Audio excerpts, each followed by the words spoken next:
केंद्र सरकार ने OTT प्लेटफॉर्म्स और सोशल मीडिया के लिए गाइडलाइंस जारी कर दी हैं, लेकिन सबसे बड़ा सवाल ये है कि जो गाइडलाइंस जारी की गई हैं, क्या उनमें OTT प्लेटफॉर्म्स पर उसे जाने वाली अभद्रता या अश्लीलता या सोशल मीडिया पर कंटेंट को लेकर होने वाले विवाद कम हो पाएंगे। इस मामले पर बात की साइबर एक्सपर्ट और साइबर कानूनों के जानकार पवन दुग्गल से हमारे सहयोगी ललित नारायण कांडपाल ने। केंद्र सरकार ने OTT प्लेटफॉर्म और सोशल मीडिया के लिए नॉर्म्स जारी कर दिए हैं।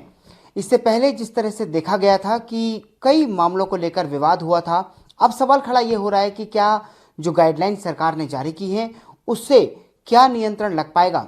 इस पर बात करने के लिए मेरे साथ मौजूद हैं मशहूर साइबर एक्सपर्ट पवन दुग्गल जी। पवन जी, ये बताइए कि सरकार ने जो गाइडलाइन जारी की है, क्या उसके बाद नियंत्रण लग पाएगा जो हम आशा कर रहे हैं?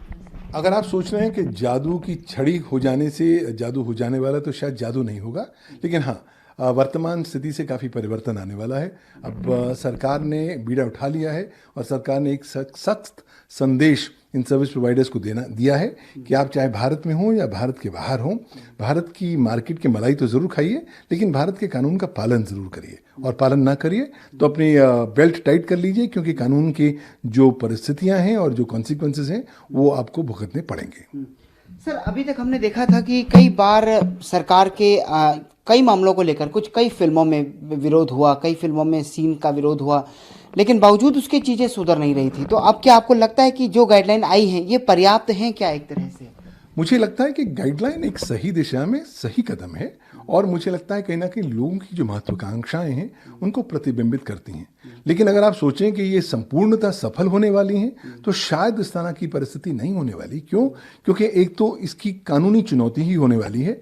जो बहुत से अफेक्टेड हैं या कंपनीज हैं या पर्सन हैं, वो उसको अदालत में चुनौती देंगे। दूसरी महत्वपूर्ण बात, ये 3 महीने बाद लागू होगा। तीसरी महत्वपूर्ण बात, ये अभी भी 2011 की मानसिकता में एक डूबा हुआ मामला है, क्योंकि 2011 में भी केंद्रीय सरकार ने कहा था, साहब अगर हटाना है कुछ भी इलीगल कंटेंट तो 36 घंटे में हटाइए। आज भी 2021 में 36 घंटे वाली जो लिमिट है उसको बरकरार रखा गया है। 24 घंटे सिर्फ इसलिए रखा गया है, अगर आप कोई अश्लील कंटेंट के बारे में शिकायत करते हैं तो वो 24 घंटे में रिमूव होना है। आज की तारीख में जहां हर 24 घंटे 2-2 सदियां के समान है इंटरनेट पर, मुझे लगता है कि जो समय अवधि जो रूल्स ने दी है बहुत ज़्यादा बड़ी है, और उससे लोगों को इफेक्टिव रेमेडी शायद नहीं मिलने वाली है। एक आखिरी सवाल मेरा आपसे, सरकार ने कहा है कि आपत्तिजनक जो कंटेंट होगा उसको आपको जल्दी 24 घंटे के अंदर हटाना होगा, लेकिन हमने कई बार देखा है कि कई कंटेंट जो हैं उनको लेकर एक बड़ी चर्चा हो जाती है कि आखिर वो आपत्तिजनक है या नहीं है। इसका डिसाइड कैसे होगा? क्योंकि कई बार फ्रीडम ऑफ स्पीच आ जाती है बीच में, उसमें परेशानी हो जाती है। कहीं ना कहीं ये जो रूल्स हैं ये श्रेया सिंगल वाले फैसले के बियॉन्ड जा रहे हैं।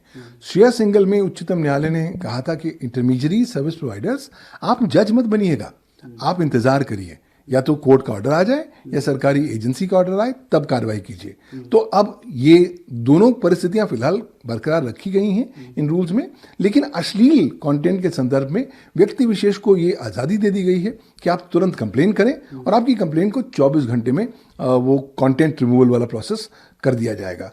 कितना कारगर हो पाएगा, कैसे हम लोग इसको प्रैक्टिकली इंप्लीमेंट कर पाएंगे, ये अभी क्लैरिटी नजर नहीं आती, लेकिन हाँ, अल्टीमेटली हम सही दिशा में अग्रसर होने शुरू हो गए हैं।